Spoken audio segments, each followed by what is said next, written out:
When developing a business model, it's important to understand how your venture will make money. Revenue can come in many different forms and will impact how your venture runs. We will first look at different types of revenue streams and then discuss various pricing mechanisms and cost structures. There are 7 different types of revenue streams.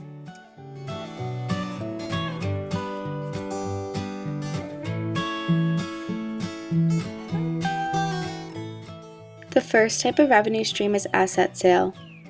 Asset sale is the selling of ownership rights to a physical product such as groceries, automobiles, and clothing. Asset sale is the most well-known revenue stream and is used by all major retailers. For example, Greyston Bakery, a nonprofit in Yonkers, New York, aims to employ people who have a difficulty obtaining work, such as people who have a criminal record. In order to accomplish this goal, the bakery needs to have a source of revenue. The primary source of revenue for Greyston Bakery is through the sale of brownies and other goods. In other words, they get revenue through asset sale. The second source of revenue is through usage fees. Usage fees are when people pay in order to use a service. The more the service is used, the more the customer pays. For example, AT&T and Verizon sell the ability to use their cell phone networks for a specified number of minutes each month. Users pay more for using more minutes. Another source of revenue is through subscription fees. Through subscription fees, the venture is selling continuous access to a service to its customers. Here is an example of a social venture whose revenue comes from subscription fees. The Self-Employed Women's Association of India, or SEWA, is a trade union for poor self-employed women workers in India. SEWA provides many services to its members in exchange for a small annual membership fee. This fee is a source of revenue for SEWA. The fourth type of revenue stream is revenue from lending, renting, or leasing a product. This means that a venture sells the exclusive right to use an asset for a specified period of time. For example, SEWA rents agricultural machinery to its members who only need it for a short time and cannot afford to purchase it on their own. Licensing is another type of revenue stream. Licensing is selling the permission to use protected intellectual property. In other words, people pay to use copyrighted material such as music or music clips. A simple example of a company that uses a licensing revenue stream is GoodWeave.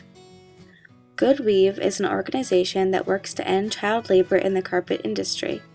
GoodWeave helps to combat the problem of child labor by certifying child labor-free rugs and by providing education and opportunities to rescued and at-risk children.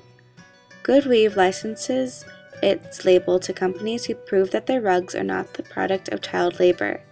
This is their primary source of revenue.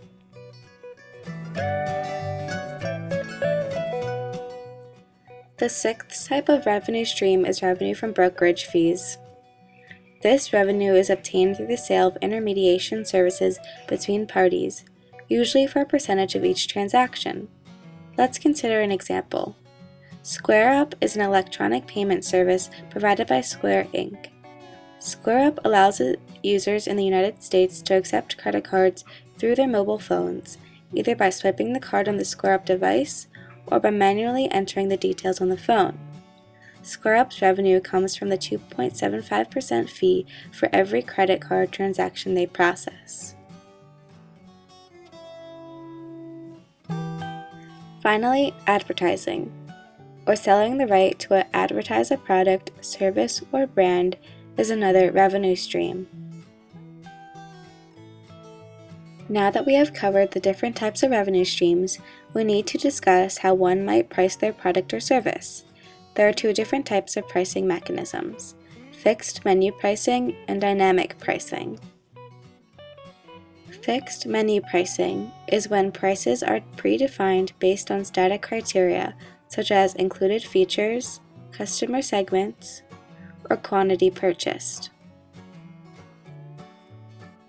Dynamic pricing is when prices change based on market conditions, such as negotiation, supply and demand, or for seasonal or perishable goods or services. However, in order to price your product or service, you need to understand what different costs you are going to incur. Cost structures are simply the identification of how costs associated with the production of a good or service are distributed through the process. There are two different categories of cost structures: cost-driven and value-driven. A cost-driven business model aims to minimize costs to the customer wherever possible. In other words, customers enjoy low prices in exchange for simple products and services. A value-driven business model aims to provide premium products and services. Customers enjoy greater value and more amenities, but they pay a higher price. Cost structures have the following characteristics: fixed costs, variable costs, economies of scale, and economies of scope.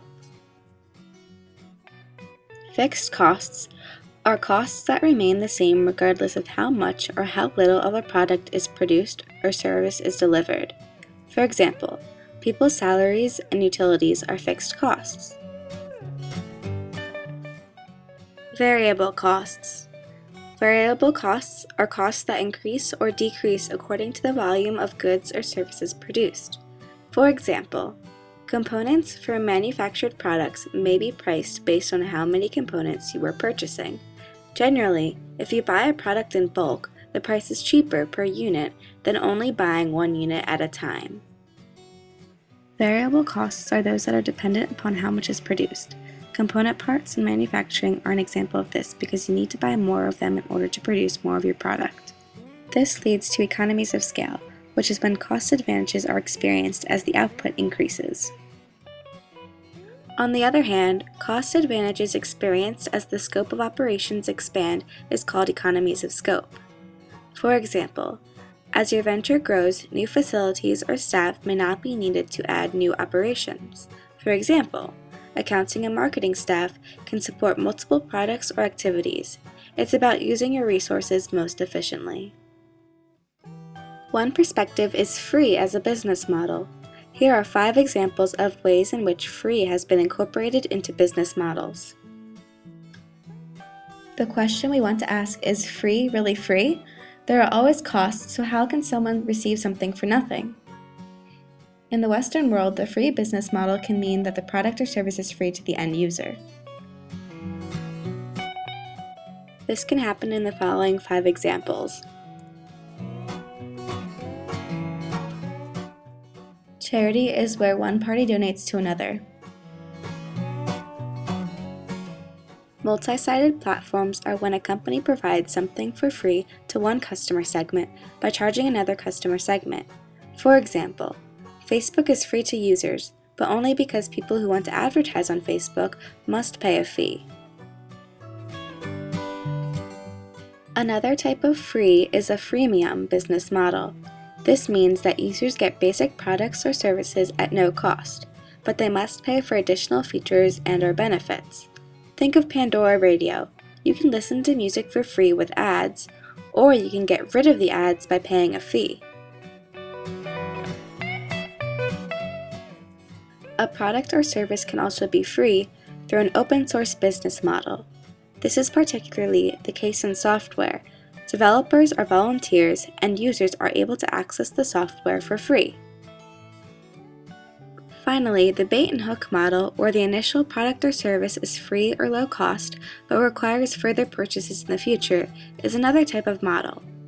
Many shaving razors are free or nearly free, but replacing the blades is very expensive.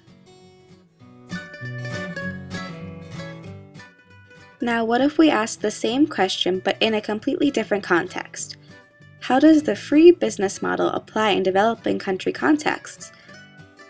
How could it apply to your venture? Your venture can incorporate free into the business model by eliminating startup costs for intermediary entrepreneurs, meaning that your venture is designed in such a way that the entrepreneurs at the ground level do not have to incur any costs to start selling your product or service. the startup costs will be absorbed by other areas of the venture and/or by customers, depending on the business model. Understanding your venture costs and revenue streams is critical when developing a business model. Without a full understanding of these concepts, you may not be able to successfully get your venture off the ground. Cash is extremely important, and you must know where you are getting it from and how you are spending it.